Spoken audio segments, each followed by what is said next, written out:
Hi friends, Elizabeth Turnage here again today with day 32. I can't believe we are over halfway through the meditations in this book, and I hope that they are bringing you that restoration hope in the midst of whatever crisis or recovery or stressful day you might be having. Today, we are going to look at one of my favorite characters in the Bible. I am so glad that God gave us the story of Job to show us how to lament and how to keep hoping in the midst of lament. 32, though he slay me, yet will I hope in him. Job 13:15. To trust God in the midst of one major life-altering event can feel like leaping from stone to stone while crossing a swollen creek. To trust God in the midst of multiple losses can feel like trying to leap over a vast canyon. And yet, Job, a man who experienced multiple catastrophic losses, manages to leap over such a canyon, insisting in the midst of disaster that he will continue to trust God. How do we discover such a persistent faith in the midst of crisis? Let's consider Job's story. Job's losses are set in motion by a conversation unknown to Job. God calls Satan's attention to Job's uprightness, Job 1:8.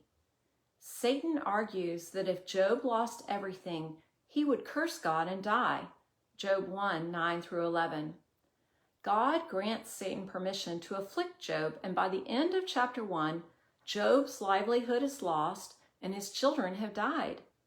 By the end of chapter 2, Job is struck with the disease that covers his body with weeping sores. His wife herself suggests that he curse God and die, Job 2:9, and his friends quickly turn on him. For the next 30-something chapters, Job cries out. Job complains, but he does not curse God. Even in the midst of his ranting and raving, Job reveals a deep undergirding of faith. When he learns that his children have died, he declares, "The Lord gave and the Lord has taken away. Blessed be the name of the Lord." Job 1:21. When his wife suggests that he curse God and die, he refuses. Job 2:10. Even as his complaint continues, Job announces his determination to trust in the Lord. Though he slay me, I will hope in him. Job 13:15. His belief in a living Redeemer centers his faith. For I know that my Redeemer lives, and at the last he will stand upon the earth. Job 19:25. Job's loud lament makes many Christians uncomfortable, but the Lord is not unnerved by it. When he eventually meets Job, he unfurls his majesty before him, granting him a macrocosmic display of his powerful presence. The Lord neither deigns to defend himself, nor does he explain Job's suffering. Rather, he offers Job a sweeter gift, the surety that the Lord is ever present in his pain. When the Lord wraps up his response, Job professes an even deeper knowledge of the Lord.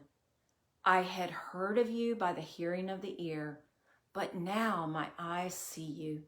Job 42:5. As we remember Job's story, we too are reassured that we can trust the Lord who controls the cosmos with our complaint. Indeed, this same Lord allowed our Redeemer, his own Son, to endure multiple losses, which culminated in Christ's death on the cross and his descent to hell. But the story did not end there. Because God raised Jesus from the dead, because our Redeemer lives, we can affirm with Job, though he slay me, yet will I hope in him. Job 13:15.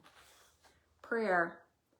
All-knowing and ever-present God, give us the faith of Job to cry out to you and to discover you as the loving and majestic God who is always trustworthy in our suffering. In our Redeemer's living name, amen. Further encouragement, read the book of Job. Listen to Blessed Be Your Name by Matt Redman.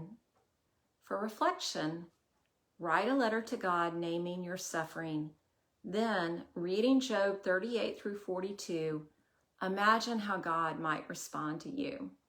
Thanks for joining or for watching. Good to see you, Cindy. I wish I could see you in person.